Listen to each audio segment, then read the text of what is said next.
What?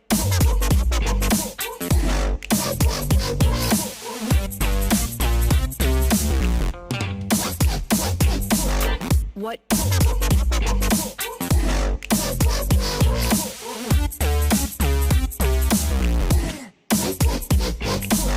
What?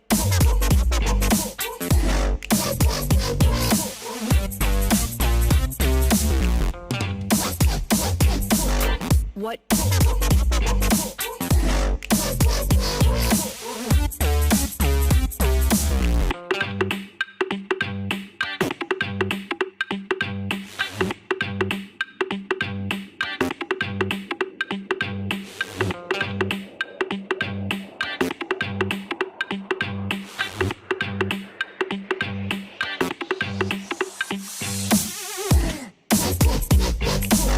What?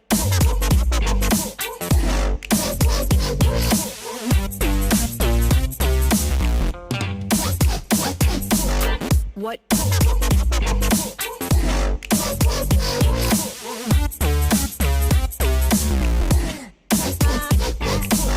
What?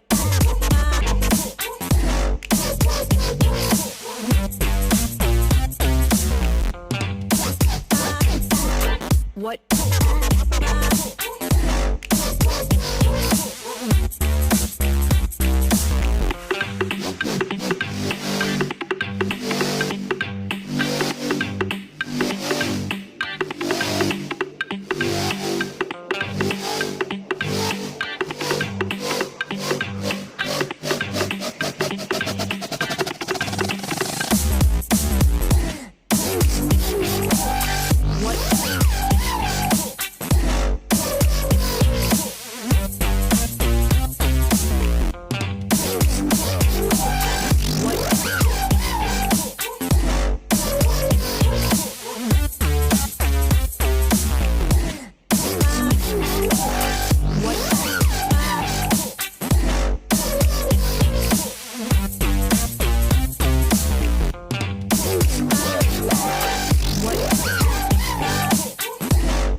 Hey everyone, this is Scott Ayers here. I am the content scientist here at the Social Media Lab, powered by Agorapulse, and this is the Social Media Lab live show. And we started a little bit late because as live video goes, sometimes you run into some problems. So we may or may not have a guest here in a minute.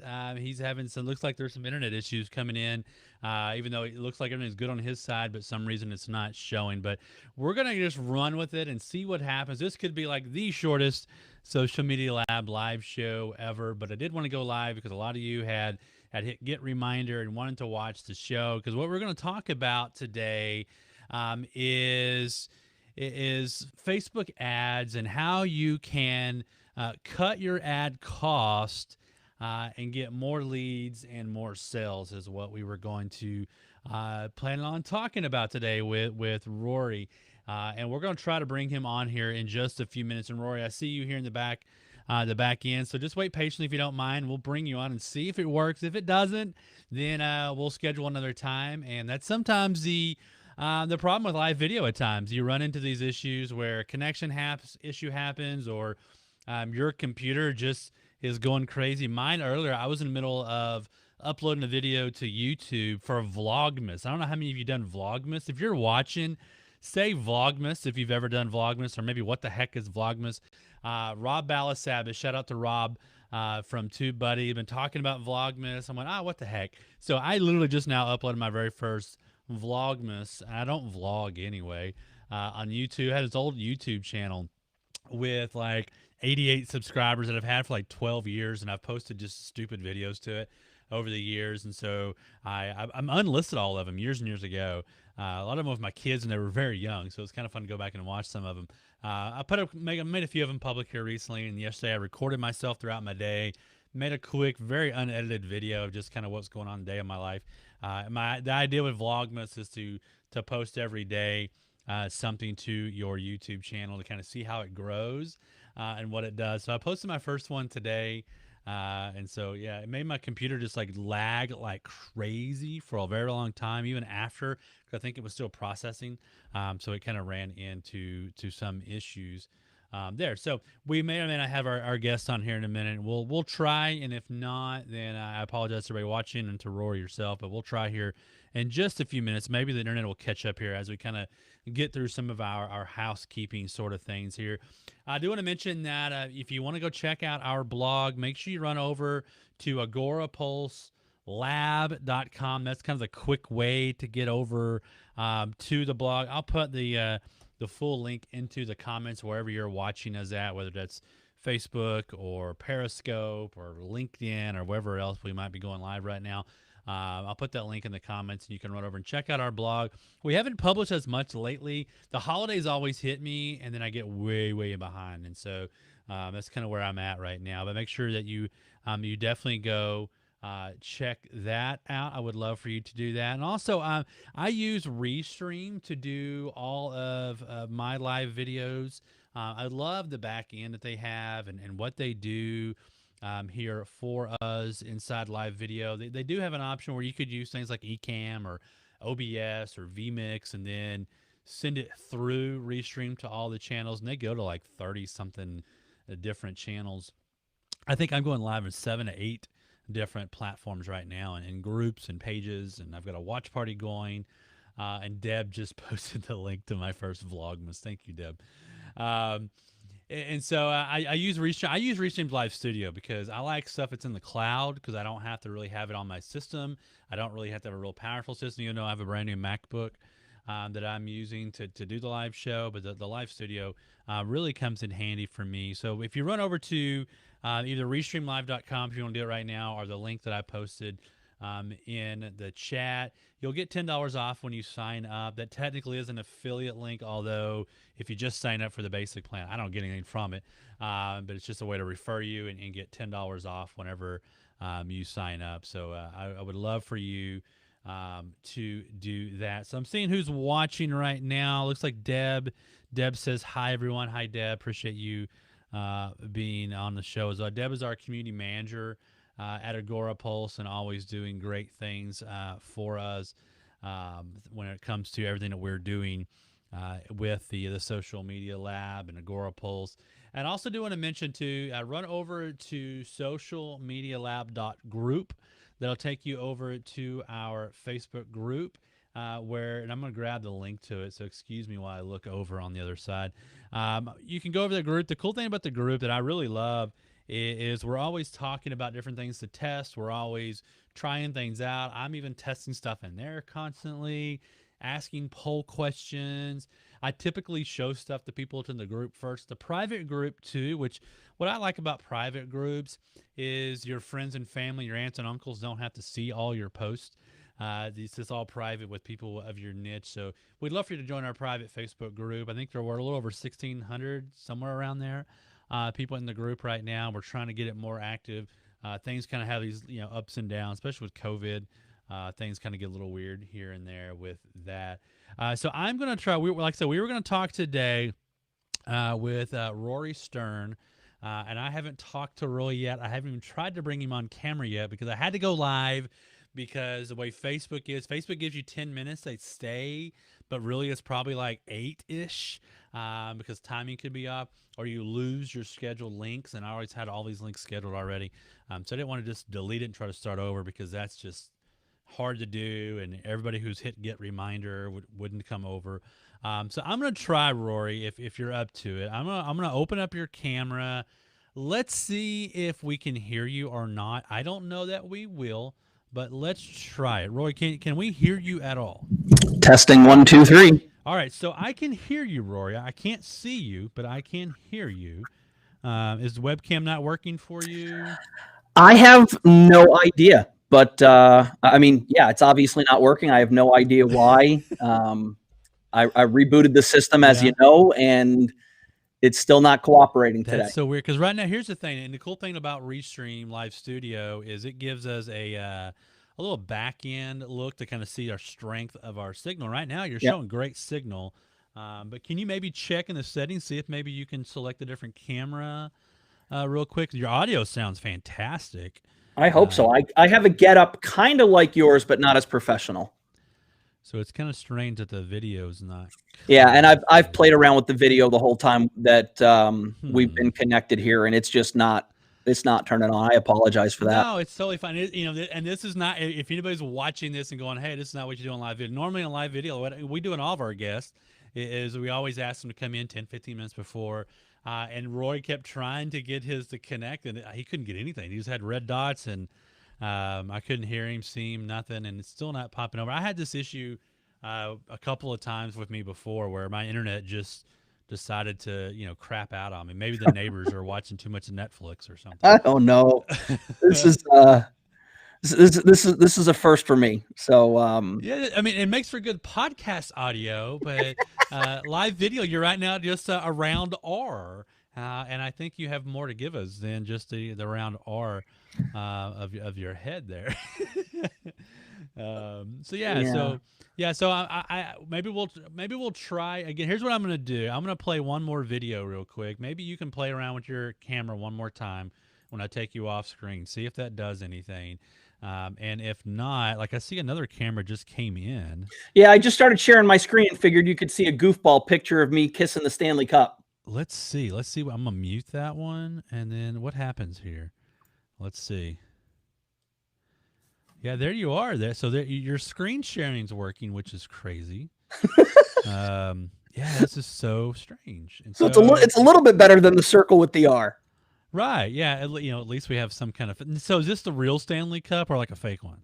Well, it is the real Stanley Cup. The challenge is it the real one or is it the backup? Because they do have two cups that they travel with. Ah, okay. Neither are fake, but they do have and I actually believe they have three. There's a third at the Hockey Hall of Fame. Interesting. That is interesting. So yeah, so now I'm kind of like, okay, do we keep talking and just have your audio? But it is a live video. I can always use the audio for podcasting later, which we both do podcast. But let's try this. I'm gonna real quick take you off camera and see if maybe you can try another camera option, see if that works for you or not. And I'm gonna play a quick little video. Great. In the meantime, so let's just see what happens. All right. So everybody who's watching, we're just going to try this one more time to see. And something I do want to mention to you, we do have something called the Social Media Manager School right now. You can sign up for free if you go to socialmediamanagerschool.com. I'm going to put the link into the comments so you can go sign up for that. I can't explain how good the Social Media Manager School is. So I'm going to let my coworker and my buddy Eric Fisher do that for us, all right? Hi, my name's Eric Fisher, and I am the Director of Social Media Education at Agora Pulse. And what that means is that I am the head of the Social Media Manager School, which is powered by Agora Pulse. And what we've done is we have started to create a free access to the Social Media Manager School, which I'd love to offer to you for free, that will never go away. And what we've got in that free access is the ability to go through past trainings from all the Social Pulse summits, including the latest one from a couple months ago, which was LinkedIn. All those sessions are in there, so you can go ahead and jump in and update your LinkedIn profile with professional guidance from our speakers from that summit, not to mention how to create content, how to use your best content on LinkedIn, and a number of other great topics specific to LinkedIn. Not only that, but like I said, we've got all the past trainings before that, all the summits before that, which are excellent trainings from names like Jay Baer, Kim Garst, Stephanie Liu, even our own social media scientist, Scott Ayers. So he will bust the myths with science about the social media myths that are out there, as he does on his show weekly. And so I want to offer you the ability to jump in and take part. We're coming up to a time where, the winter months where, it might be good to sit down and maybe go through a quick training, 25, 30, 45 minutes or so on one particular topic with a great speaker from one of those summits. So all you need to do to take advantage of this is head on over to socialmediamanagerschool.com, then click enroll, and then click enroll for free on the free access, and there you go. You're in. It's never going to go away. We're never going to take that away from you. In fact, we're only going to keep adding more trainings to it. So jump on in and enjoy. Again, that URL is socialmediamanagerschool.com. All right, so definitely run over to socialmediamanagerschool.com, sign up for it. You'll see an option to get the free version of it and free access to it. There are like an insane amount of training inside there by everybody you know in social media. And so go check that out. We appreciate Eric making that video on the fly for me, I think either like late yesterday or this morning, to publish it, because I'm like, I want to get you on the show, but he had some scheduling issues. So like, hey, let's just do a quick video. So Eric made that video for us. So make sure you go check it out. So we're going to try this one more time, all right? So you saw Rory a minute ago kissing the Stanley Cup. And I think we may have Rory on a video now. So let's try this. Drum. We need like a drum roll to see. Rory, how are you, man? Fantastic now. How about you? There we are. Good. And now this is a first for me. Typically, when I have guests on the show, I've talked to them for 10, 15 minutes before, had a little banter. I have not talked to you, Rory, at all. So this will be like this. This shows us how good we can be and impromptu we can be on this show. So I appreciate you getting through the hiccups there. Yeah, that was fun. Well, I appreciate your patience. I really do. I know it's important to be on time and be ready to go. And thank you for your patience here. I appreciate it. Sometimes live video, it's just the way it is. Like you just have technology problems. And like I had once where I was in the middle of a video and a thunderstorm hit and the internet kept going out. Like, what do I do? I just I can't do it. So that's sometimes the downside of live video is you just technology gets in the way and you can't do anything. That's why, if you're recording stuff within your own system, sometimes that's always easier and go. So this is kind of, since we're hopping right into this, like both feet. Let's do it. Give me kind of, we're going to talk about Facebook ads and how to cut your costs and get more leads and more sales. But before we hop into that, maybe give us like your 60-second elevator pitch. Why in the heck should I listen to the guy who kissed the Stanley Cup? And probably a lot of people did, and that's not very COVID friendly. Why good should point. I listen to you about Facebook ads? Yeah. So if you look closely, it appears that I'm kissing the Stanley Cup, but my lips never did touch. There you go. Because this was just a month ago. And so that's actually a new one. Oh, okay. That's the Tampa Bay Lightning won in September. Yeah. And it took until November to get to see the cup. And there was no way I was kissing it. No way. Maybe the shield between. Yeah, I figured at least a picture that could look that way would be a strong memory. Right. Why should you listen to me? I mean, that's a great question. I hope everybody asks that question of everybody. Why should I listen to this person? Especially when it comes to any kind of business marketing advice, because there are so many people out there. So why should you listen to me? I mean, hopefully I'm going to give you some good information with scientific, statistically significant evidence to back up everything that I say. I've been running Facebook ads now for 7 years. I've been a direct response marketer for 14 years. One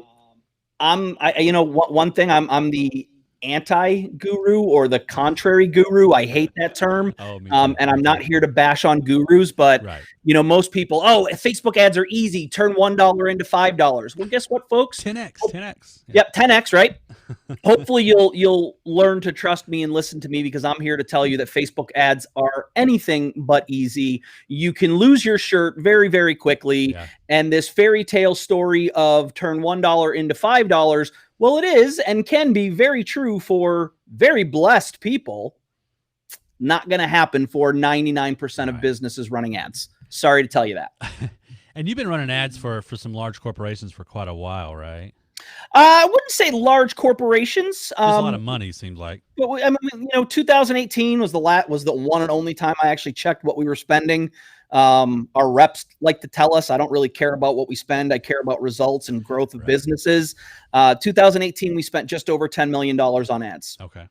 You know, I know people that spend that in a month. So again, I'm not here to talk about, you know, how great I am. I'm here to share what we've learned and what we can do and how we can help people. Good deal. And this is a side conversation a little bit, and I love side conversations. You're a doctor.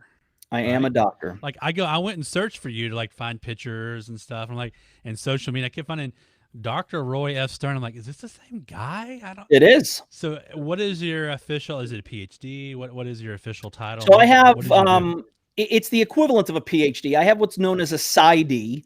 PhD stands for Doctor of Philosophy. PsyD stands for Doctor of Psychology. So the difference between a PhD and a PsyD, which also ties into why you should trust what I am going to tell you and why everything is scientifically backed. PhDs spend the majority of their education doing research and don't do clinical work. A PsyD, which is what I went, the clinical route, we're thrown into clinical work from day one. We don't do research. So everything is about working with people, learning theories, and you know, the psychotherapies, Freudian psychology, cognitive behavioral therapy, all of those frameworks, if you will, to actually go out and work with people and hopefully help them. Now, did you have a certain specialty that you did, or? I had two. So clinical psychology is the actual degree. So that is what most people know as abnormal psychology. The underlying takeaway there is really, I can spot and influence human behavior better than the average bear. My total dream back in the day was to become a behavioral profiler with the FBI, like you may have seen in Silence of the Lambs. That changed, and I have a background in executive coaching, working with C-level executives in Fortune 500 companies and above. Very cool. So that's an interesting transition, and then into doing digital media and marketing and ads. But I would bet a lot of it plays into that. Psychology is such a big thing when it comes to ads. It really does. And I honestly, you know, as I said to you a minute ago, like I don't really spend a lot of time talking about myself, talking myself up. This really doesn't help a lot of people. But everything we do is based on psychology. I mean, if you think about an ad, it's, you know, especially with Facebook ads, cold traffic, how do you move someone who doesn't know you and trust, you know, they don't know you, they don't trust you, they don't necessarily like you, they don't know about your product or your service or anything. How do you move that person to trust you and take action of investing dollars with you? And a lot of that, you know, comes down to the psychology of ad copy. It comes down to our creative that we use, the framework in which we qualify people. Well, we're going to talk about how to kind of lower your Facebook ad costs, get more leads, get more sales. But Deb asked an interesting question. I see this a lot, and I don't know if you can address this or not, that we're seeing a lot of people get their Facebook ads account shut down right now. Is there something that in general that's happening there that you know of, or is it just Facebook cutting back on people who've been doing it wrong? What's the issue? Do you know any issues there on that? Oh God, yes. So one of the things that the agency does specialize in is policy and compliance. So Deb, you're asking the right question, and I can confidently answer you. So first and foremost, right now, we are seeing record shutdowns for ad accounts. Some of it, a large part of it, especially 2.5-3 weeks ago, about 8:30 on I believe it was 8:30 on a Thursday night, maybe a Wednesday night, there was just this huge wave of ad account shutdowns. And it was a known glitch. It, plain and simple, Facebook made a mistake. They acknowledged it and they corrected it for the most part. Now, let's see, out of the 12 or 14 accounts we were managing at the time, 2 of them went down. We got both back within 2 hours by appealing. My understanding is a lot of people got their ad accounts back pretty quickly. Some did not. Now, how do we figure out, well, why did those people not get their ad accounts back? I don't know. Everybody who gets an account shut down always says, well, I wasn't doing anything wrong. I was following policy and compliance.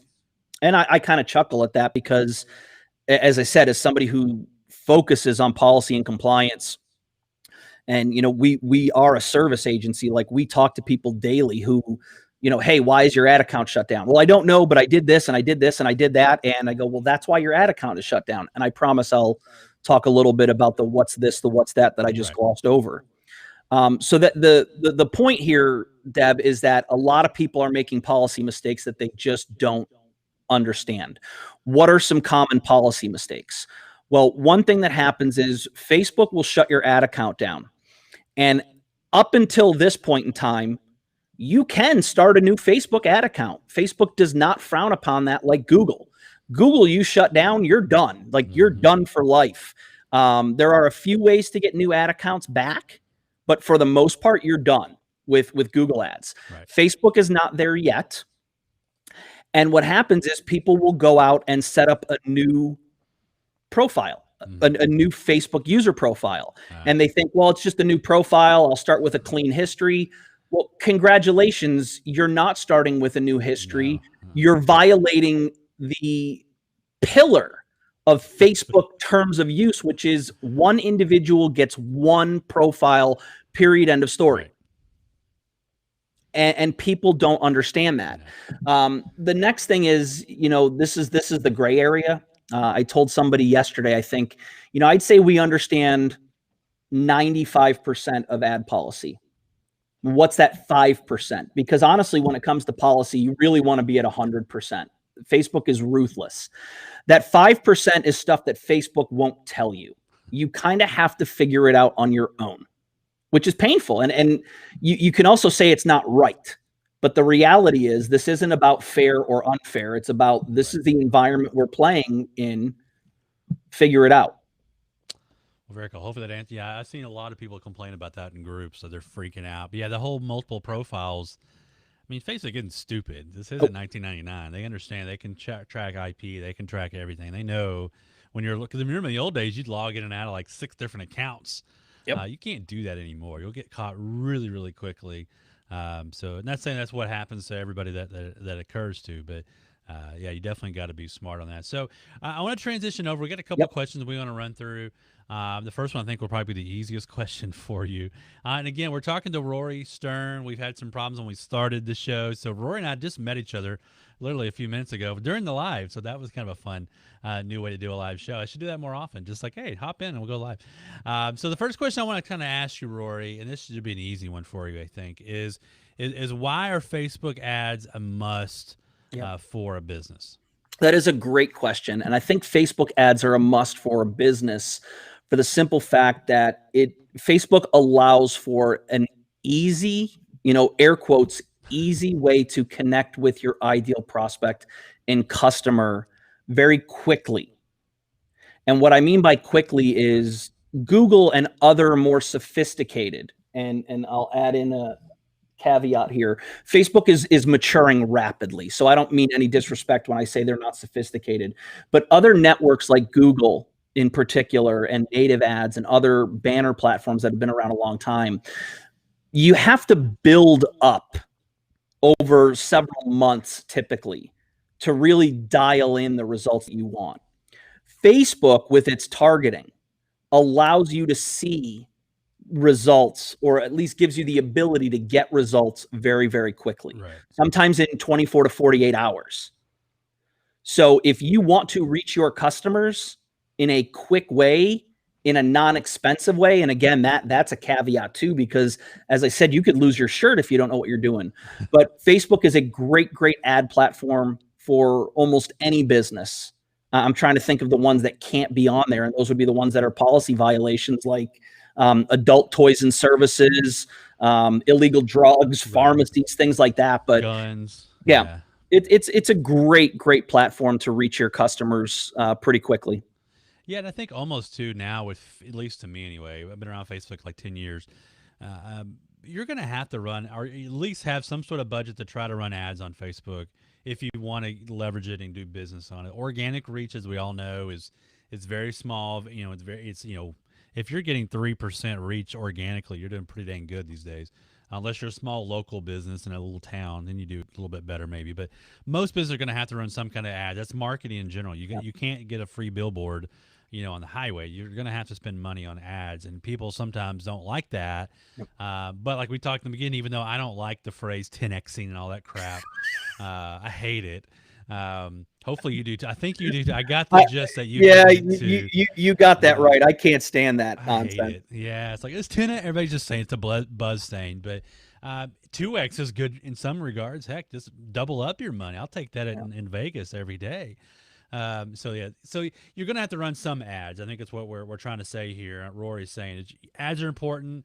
They're going to be a must if you're trying to sell anything. And if you have a business account, you're selling something, whether that's your service, whether that's a product, whatever that is. So the second thing I kind of want to run over into, and this gets more into some of the meat of how to cut your ad costs and how to get more leads, is what are some, we mentioned some about the problems with compliance, and we'll get into compliance at the end. But what are some of the most common mistakes that people make when it comes to their Facebook ads that you've seen? That's a great question. I think the first one is not having a well thought out strategy or understanding of how to run advertising campaigns. And so what I mean by that is in this 10x culture, this put $1 in, get $5 back mentality, people think it's easy. People think you just set up an ad, you turn it on, the leads start pouring in, gold coins start trickling from the sky. A lot of people like to use the metaphor of, turn Facebook into your personal ATM machine. Right. You need to get rid of that. So that's a big mistake, is the perspective of going in there. And it's why I started out, when people said, why should we listen to you? Well, I'm here to tell you it's not easy. It's hard, and you can go bankrupt. You can lose your money really, really quick. You have to, so that leads to the next mistake of you have to have the right mindset. Okay. You have to understand that, well, it can be easy. And sure, for me, it's easy because I've been doing this for 7 years. Right. And even then, it's not easy. Like, let's face it, but I'm further ahead than most people. So you have to have the mindset that it's going to take time to figure things out. You're going to have to figure out how much can you invest. So that's another thing. People go, well, how much should I spend? Well, there's no magic number. No. What you have to figure out, and then let me back up. Well, people say, well, I don't have a lot of money. I'm scared to spend money. Great. Let's remove the risk and let's get rid of you being scared. Because again, it's about numbers. It's about the right mindset. You can't be emotional in this. So a question I always ask people, or what I recommend to people on podcasts to remove this risk, is how much money can you spend right now over the next week, 2 weeks, month, and get back $0 in return? Yeah. And if you say to me $0, guess what? You shouldn't be advertising on Facebook. Right. Maybe if you tell me $500, then great. There's your budget. $500. Congratulations. You've just carved out your ad budget. Yeah, and I think it's that mindset too that, if you're willing to say, I live in a small town in Texas. Okay. And so, people I know here local where I'm at will spend, someone will spend hundreds of dollars per month to put an ad in the local newspaper that most people don't read. They look to, maybe, like, we're a small town, and so the paper really is not news. It's more of like, here's little Johnny pitching the baseball, throwing the football. Yep. It's the obituaries. It's all the stuff that's happening in the town. So it's more of a community rag kind of deal. Yep. But they'll spend, I had a local business, and they wanted a lot. It was like, it would have been $500-$600 a month for like a quarter of a page ad that I have no way of knowing, unless I put some sort of coupon code to track it. I have no way if anybody is looking at this. I cannot retarget those people. I just have to keep throwing money at that newspaper all day long. People will spend, like, I hear locally, I kept trying to get people to do ads on Facebook. I have a pizza business that's a friend of mine. I'm like, dude, you're spending $1,000 a month on the newspaper. I know what you're spending, but you're doing no Facebook ads. Well, I keep losing my money on Facebook ads. So yeah, you're thinking about it wrong. You're thinking too quick. You're running the wrong kind of ad. Yep. You're doing too short term. And so if you're willing to throw money away in the newspaper, change that mindset a little bit and go, okay, let's invest something in some Facebook ads and get an expert like you guys, to do pixels and all those kind of things to retarget people.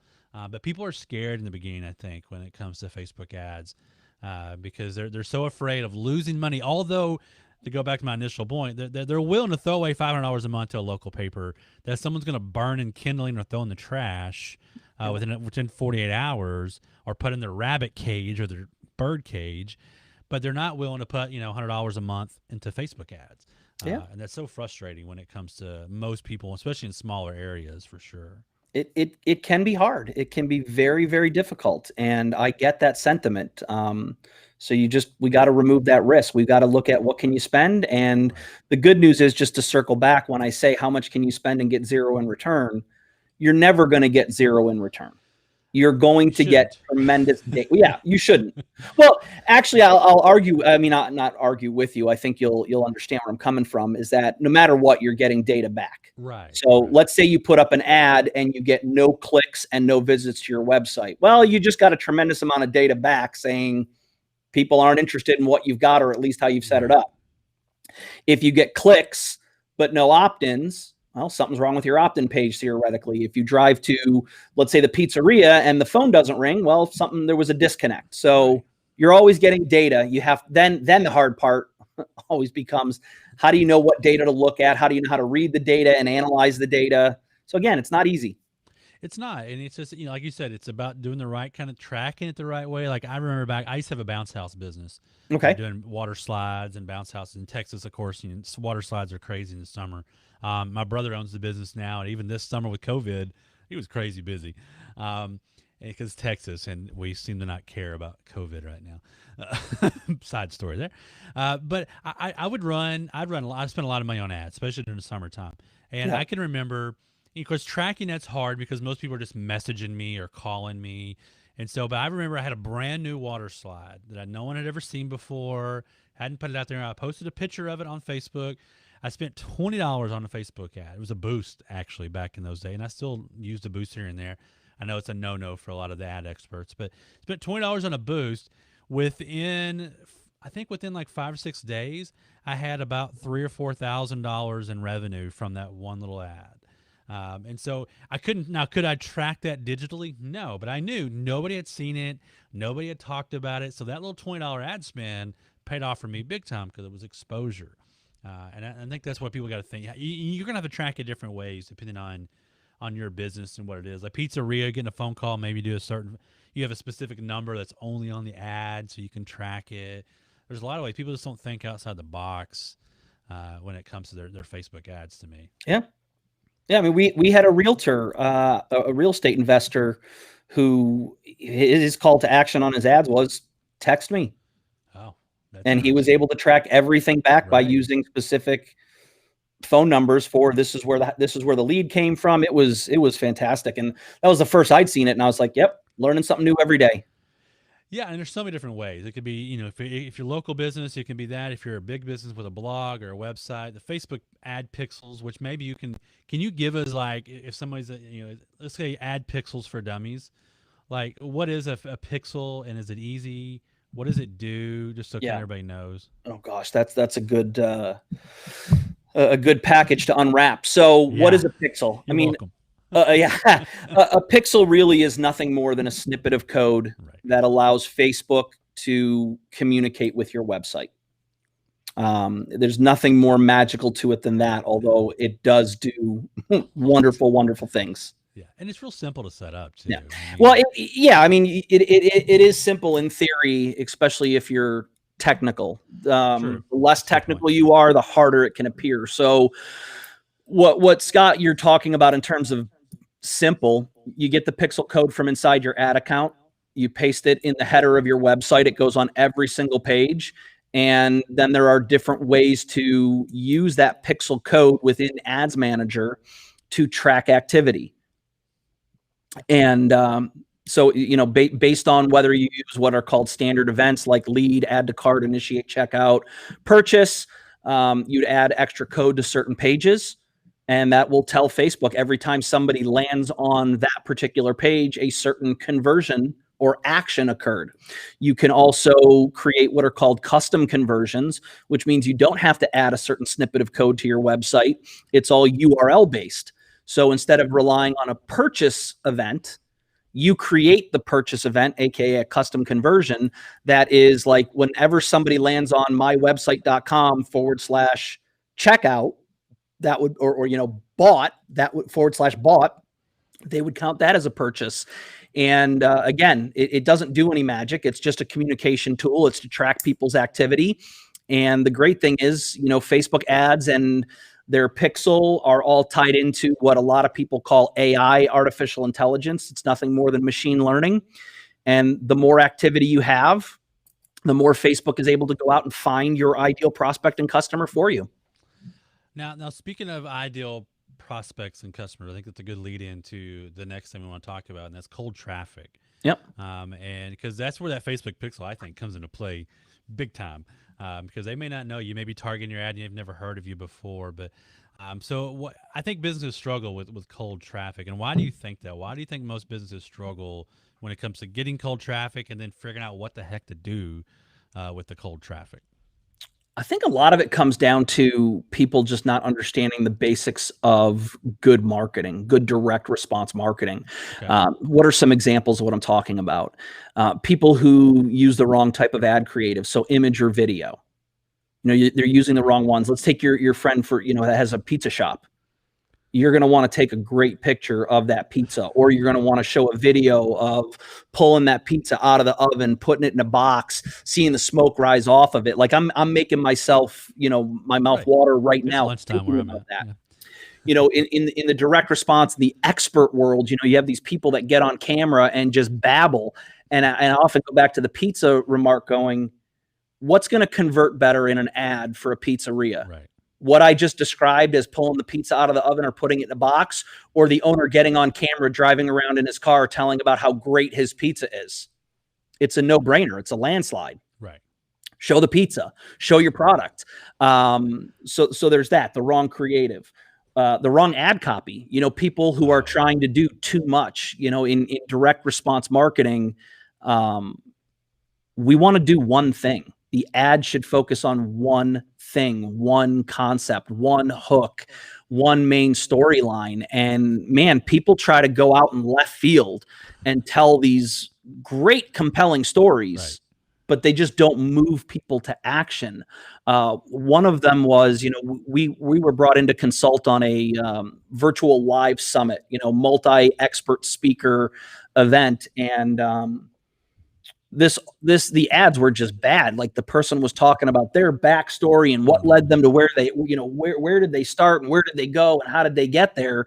And we simply just came in and changed the headline to be, join these 27 experts on X, Y, and Z. The image was a picture of the experts, and the ad copy, instead of the, host's story, was, would you like to learn X, Y, Z from the leading authorities on ABC? And costs went down. Signups went up, and it was great. So people try to do way too much. They overthink it, or they just don't know what they're doing and try throwing spaghetti at the wall. Which, if you're in a cook, that maybe works. But yeah, it could be a good visual. Speaking of visuals. But yeah, I think that's part of the problem. People try to, I like what you said, people try to do too much. Just do one thing on an ad. Don't try to get people to make multiple actions. I think all of us are guilty of that, whether that's even in live video, whether it's in blog posts or whatever we do. Sometimes we give people too many options. And if you're like me, like I go to a Mexican food restaurant, I look at the menu and I'm like, oh, it's too many decisions. Just give me nachos. Give me one thing. It's easy and simple. I know, and I trust it, and I don't have to think about it. I think that plays into ads as well, is coming up with something simple.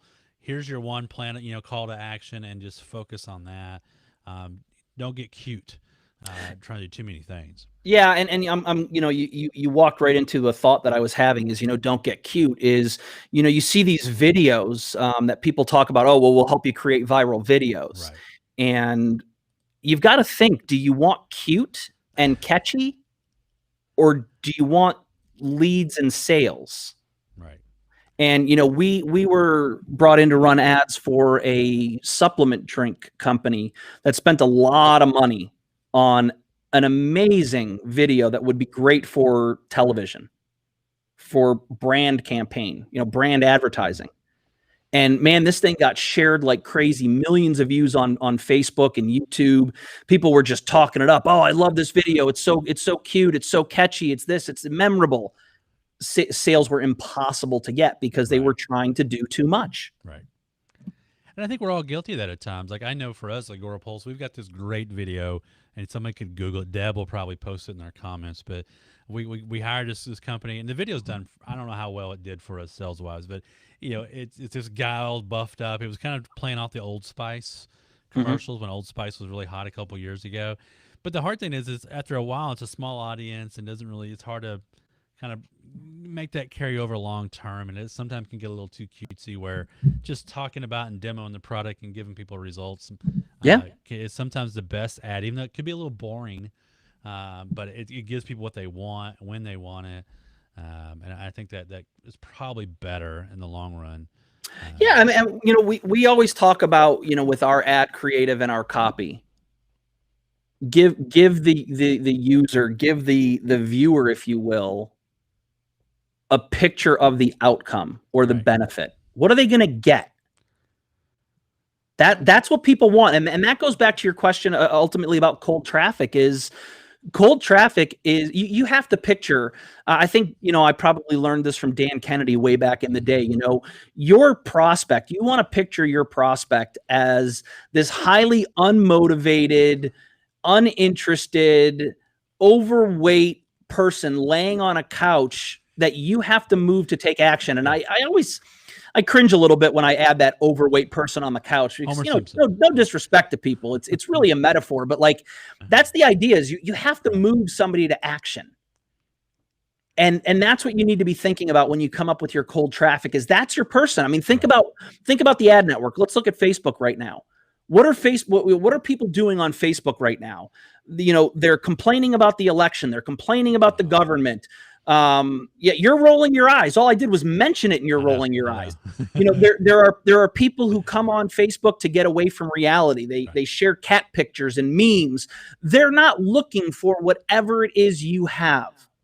So you have less than a second. I forget what the stats show us, but like you have milliseconds to capture someone's attention and show them what you're going to do for them.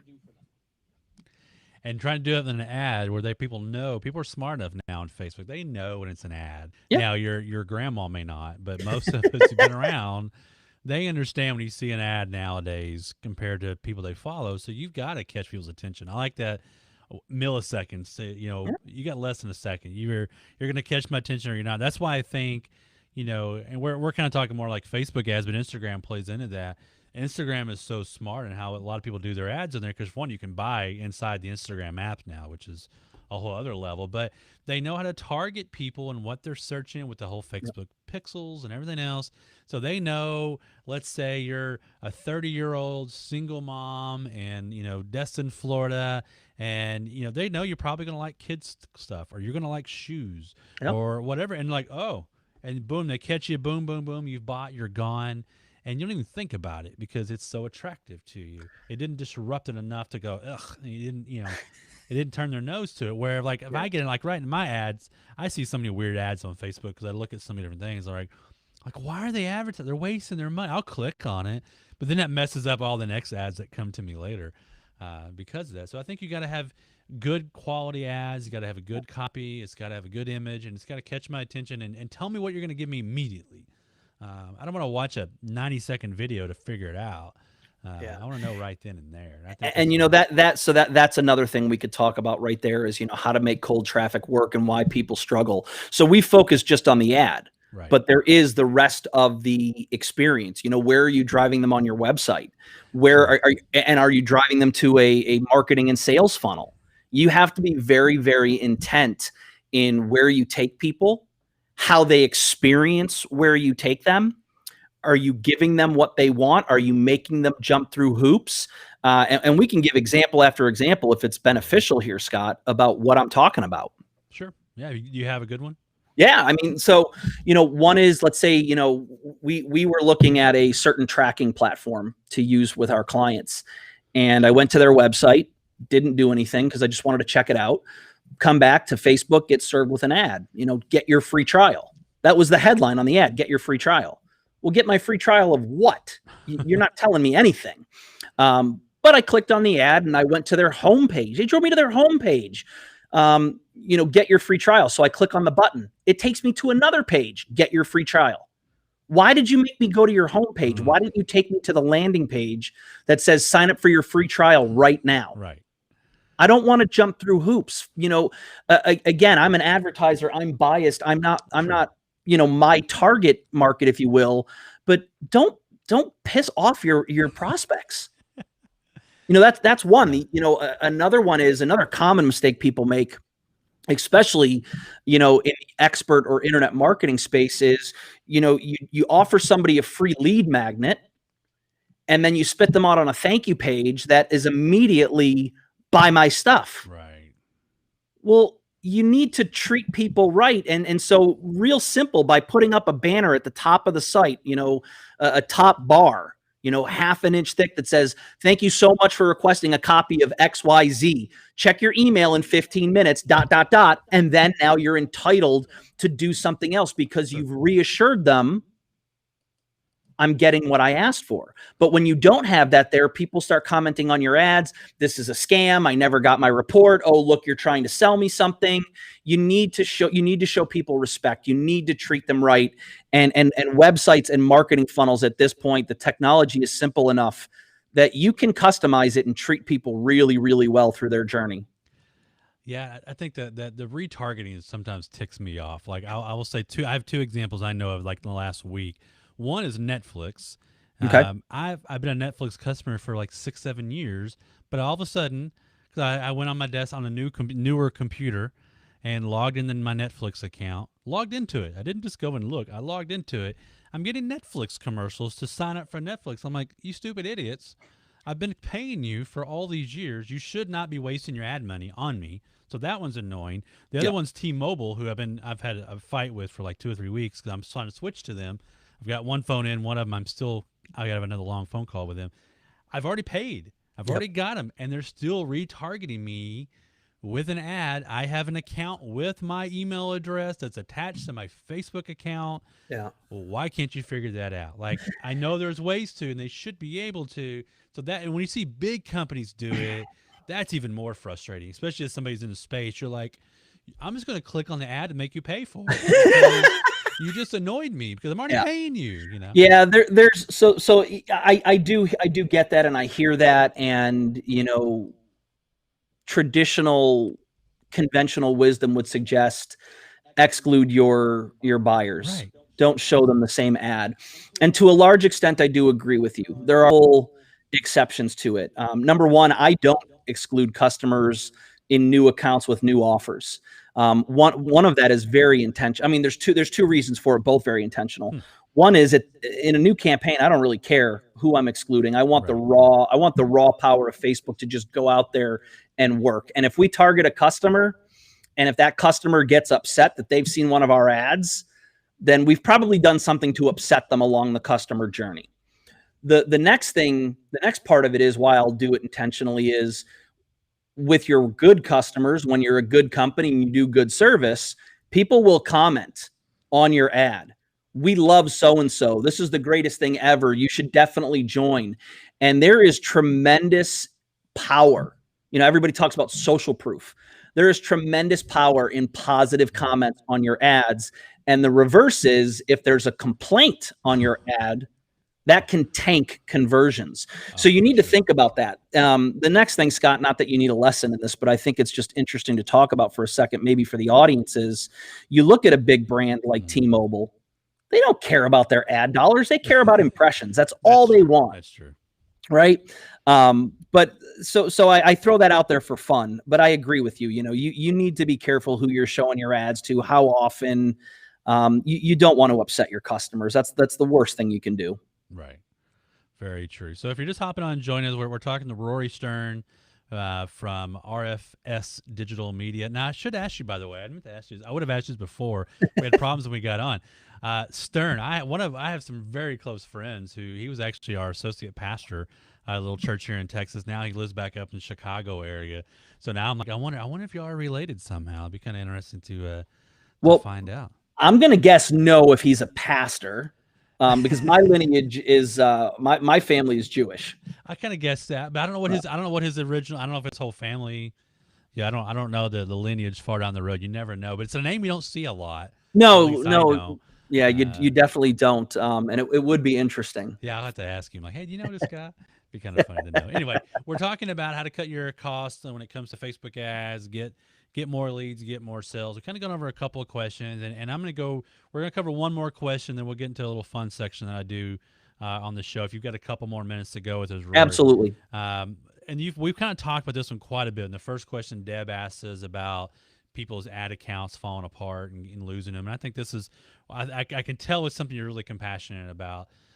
Is why is compliance more important than conversion in ads? And what does that mean? What do you mean by compliance when we're talking about Facebook ads? Yeah, so compliance comes down to, are you following Facebook's ad policies? That's what compliance is. Why and why? So why are conversions or why is compliance more important than conversions? Everybody says, well, if I have to be compliant, I'm not going to be able to say what I want in my copy. So therefore, my copy can't be as compelling as it should be to get the sale. And I guess you can make that argument. I personally handle that objection by saying, let's just write better copy. It's that simple. Write better copy. That's simple again in quotes, right? Because there's nothing simple about it. Why is compliance more important than conversions? If your ads aren't compliant, if your sales letter, your landing page isn't compliant, your ads aren't running, nobody's seeing your stuff, you're not going to get conversions to begin with. So if you want a chance at conversion, you've got to take compliance seriously. And how often do you think? Are people breaking compliance? Is that a pretty common thing? Or you run into that? Do you run into that in your ads, or you're constantly getting kickback from Facebook about non-compliant ads? Or so there's two parts to that, right? So the first part of the question was, do you see that a lot? And the answer is yes. I actually see it every single day in my news feed. Right. We're just finishing up a report that I think is called like 10 non-compliant Facebook ads that I've seen in my news feed in the last week. Something that's wordy, but we're coming up with it just to point out, because people just obviously don't know. They don't get it. Do we run into pushback? Not as often as I think most people do, because we do understand policy and compliance. But yes, we do still see it, because as I think it was Deb mentioned, earlier in the show, we're seeing a lot of it is that Facebook, being that it's machine learning, a lot of stuff is done by bots. Right. So they're looking for certain keyword triggers, certain image filters, because it's a machine looking and going, scanning and going, oh, well, there's too much skin. This must be nudity. And it's like, no, you got it wrong. So we do see it, but not to the extent that I think most people, or at least that we hear most people are seeing it. And as start of the show, it's most of the mistakes can be avoided. People just don't understand it. Yeah, and I think like you said, you're wasting your money when you're not being compliant. Because that ad may start for a minute and boom, it's gone. Now you spend all that time setting it up, and then you got to go back through. So you're wasting your time, your energy. There's so much there. You've got to make sure you're taking care of if you want to get lower costs on your leads and get more sales. So. I want to move over real quick while we got you for a couple more minutes here. This is a little fun section we have on the show. It has nothing to do with Facebook ads. Has nothing to do with it. I didn't even get a chance to even warn you about this because we didn't get on before the show, but I think you're going to have fun with it and you'll roll with it. And I call this 5 questions. And it's sponsored by poddexlab.com. But you'll check out Poddex. They've got a bunch. You're a podcaster, so you may actually appreciate this. They have all these little decks of cards that you can get, physical decks actually, but now they have mobile apps for the Apple and for Android, which is kind of fun. But just a bunch of random questions. So I'm gonna ask you 5 questions. If you want to pass, but I don't think I bet you wouldn't pass on any question I'd ask you at this point. I think you've got that personality like me. You're just going to answer. So there's 5 questions with Rory Stern. Question number 1: if you can instantly become one, what would you want to be an expert in?